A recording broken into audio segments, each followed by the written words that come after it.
ირანის ომმა და ჰორმუზის სრუტეში გადაადგილების შეფერხებით გამოწვეულმა მდგომარეობამ ევროკავშირის წევრ სახელმწიფოების ბაზარზე ელექტრომობილების წილის ზრდას შეუწყო ხელი. გასული წლის ანალოგიურ პერიოდთან შედარებით განახლებად ენერგიაზე მომუშავე სატრანსპორტო საშუალებების შესყიდვის მაჩვენებელმა თითქმის 50%-ით მოიმატა, რასაც ევროპის ავტომწარმოებელთა ასოციაცია დასტურებს.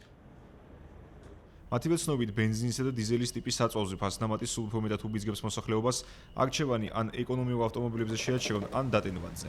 ეს კი იმის გათვალისწინებით, რომ ნავთობზე ფასები შესაძლოა ექსპერტების აზრით კიდევ რამდენიმე თვე არ დაუბრუნდეს თებერვლის წლამდე არსებულ ნიშნულს.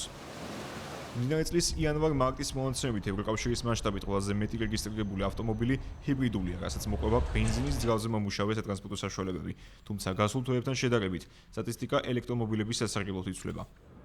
ამ მხრივ მიმდინარე წლის პირველ კვარტალში განახლებად ენერგიაზე მომუშავე მანქანების რეგისტრირების რაოდენობა თითქმის 66%-ით გაიზარდა იტალიაში, რომელსაც ცოტათი ჩამორჩებიან საფრანგეთი და გერმანია. მიუხედავად ევროკავშირის მხრიდან ადგილობრივი წარმოების ხელშეწყობის მიზნით გადადგმული ნაბიჯებისა, ევროპული ქვეყნების ავტოპარკი მეტწილად ჩინური ელექტრომობილებისგან შედგება, რაც ანალიტიკოსების აზრით პეკინზე იმპორტ დამოკიდებულებას ზრდის და ფინანსურადაც წამგებიანია ევროპელი მომხმარებლებისთვის.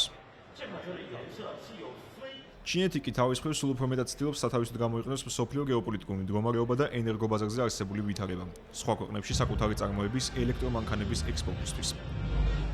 თუ ახლო აღმოსავლეთში სამხედრო კონფლიქტი გაგრძელდება, მოსალოდნელია, რომ ახალ მყიდველებს შორის ელექტრომობილებისადმი უპირატესობის გაზის ტენდენცია გაგრძელდება, რის გამოც ექსპერტების აზრით ევროკავშირის წევრი ქვეყნების ხელისუფლებებმა უნდა იზრუნონ ადგილობრივი წარმოების ხელშეწყობაზე.